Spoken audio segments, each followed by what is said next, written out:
Good morning everybody. आज बड़ा छोटा सा टॉपिक है। कल मैंने किसी बच्चे से बात करी और वो काफ़ी ज़्यादा डिस्टर्ब था। कल परसों किसी किसी के साथ कुछ कुछ इश्यूज हो रहे हैं। एक्चुअली हम सबका बोर्ड का टाइम है और बोर्ड के टाइम में मैं आप सबसे एग्जामिनेशन पीरियड इसको हम बोलते हैं, ये जो महीना हम लोग का होता है मार्च अप्रैल मई, मैं आप सब लोगों से कह रहा हूँ। कई मुझे स्टूडेंट बताते हैं कि सर देखिए ना, मेरे इंस्टा अकाउंट पे इस बच्चे ने ये लिख दिया है। मैंने कहा आप समझो कि आप अभी बहुत छोटे हो। अब इस बात को समझो कि अगर आपको किसी भी जीवन में आगे बढ़ना है तो सबसे पहली जरूरत है नो इशू विद एनीवन। ये मेरा फंडा है। हो सकता है आप लोग अलग तरीके से सोचते हैं, आपको लगता है कि नहीं उसी समय उसको जवाब देना है, उसी समय उसको ये करना है, वो मुझे देखिए वो प्रोवोक कर रहा है और वो आप उस ट्रैप में जा रहे हो। समझो मेरी बात को, यही ट्रैप है। वो एक दोस्त नहीं चाहता कि आप पढ़ो, और जब वो चाहता है कि वो नहीं पढ़ो तो एक बच्चे के दिमाग से ही होता है कि उस बच्चे ने ये कहा तो मैं उसको रिप्लाई ऐसे दूंगा, मैं उसको इसको बुला लूंगा। आप समझिए इन चीज़ों से कुछ नहीं होना। आपका बोर्ड खराब होना है, आपका नीट खराब होना है। मैं सच कह रहा हूं कि मैं इतने सालों में इतने फेलियर्स इसलिए देखे क्योंकि हम किसी न किसी से इशू ले लेते हैं, घर में इशू क्रिएट कर देते हैं, किसी बहन से लड़ लिया, किसी भाई से लड़ लिया। आप देखिएगा जिस दिन आप शांत मन से रहेंगे, जिसमें दिन किसी से कोई झगड़ा नहीं हुआ, कोई इशू नहीं हुआ, हम बहुत अच्छे से पढ़ाई करते हैं। और जिस दिन हमारा किसी न किसी से झगड़ा या कुछ भी ऐसा चीज होता है, हम पढ़ाई नहीं कर पाते। याद रखिएगा मेंटल जॉब है, फिजिकल जॉब नहीं है। आप 4 घंटे बैठ के भी 4 मिनट का आउटपुट निकाल सकते हैं, और 4 मिनट बैठ के भी आप 40 मिनट का आउटपुट निकाल सकते हैं।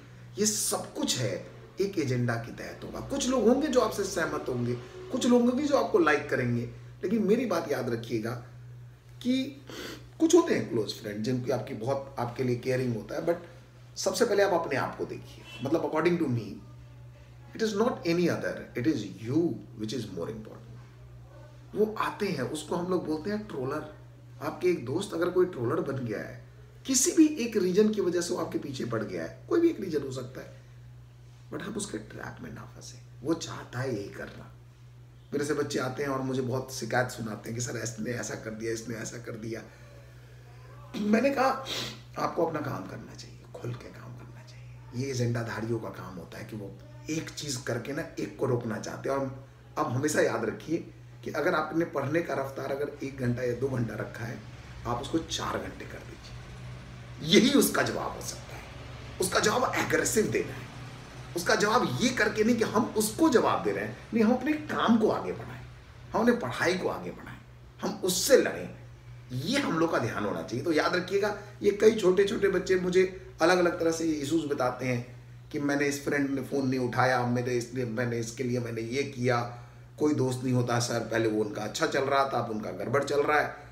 मैं आप सबसे कह रहा हूँ बेटा, no issue with anyone, no issue with anyone, no issue with anyone. Thank you. और कई बच्चों ने मेरे से कहा था कि एग्जाम पीरियड में ये सब चीज़ें हो रही है। मैं चाहता नहीं हूँ। मैं आपको बार बार कह रहा हूँ, मैं बहुत छोटा आदमी हूँ, मैं बहुत छोटा आदमी हूँ, और मुझे कोई फ़र्क नहीं पड़ता कि आप किसके लिए क्या रेस्पेक्ट रखते हैं। लेकिन प्लीज़ एग्जामिनेशन पीरियड में थोड़ा सा अपने आप के इमोशनल बॉन्डिंग को अच्छे से हैंडल करिए। थोड़ा सा इमोशनली आप अच्छे से अपने आप को हैंडल करेंगे, आप बहुत बेटर आउटपुट दे सकते हैं। मैं आपको बार बार ये एग्जाम्पल सेट करके बताता हूँ कि किसी दिन आप अपने घर में किसी पापा मम्मी किसी से भी एक झगड़ा करके पढ़ाई करिए, और एक दिन बिना झगड़ा करे पढ़ाई करिए। एक दिन सोशल मीडिया पे कोई नेगेटिव कमेंट पढ़ के पढ़ाई कीजिए, और एक सोशल मीडिया पे पॉजिटिव कमेंट करके। ये सब चीज़ आपके कंप्यूटर स्क्रीन पे भगवान ने इतनी ताकत आपको दे रखी है, आपको इससे लड़ना पड़ेगा। सवाल ये है कि हम कई बार क्या होता है, हम जो अपनी एक्सपेक्टेशन है कि आज हमारा इतनी चैप्टर हो जाएगा, नहीं हो पाया तो फ्रस्ट्रेटेड हो जाते हैं। ये सारी नेगेटिव एनर्जी है बेटा, इनसे बचो। ये होगा। हम कई बार कैलकुलेशंस करने के समय बाकी चीजें दिमाग में नहीं रखते। वो मेरे से भी गलती होती है। मैं भी कई बार जो कैलकुलेट करता हूँ कि यार इतना आज करा दूंगा, नहीं हो पाता। मैं लेकिन इतना ध्यान रखता हूँ कि इतना मिनिमम अनुशासन रखता हूँ कि अगली बार इसका थोड़ा ज्यादा करूंगा, मैं प्लान करूंगा बेटर से, और मैं भी सीख रहा हूँ। Still I am learning. क्योंकि लाइफ हमेशा लेसन्स देता रहता है और आपको सीखना चाहिए। Thank you everybody. थोड़ा लंबा हो गया बट ये दिल से था।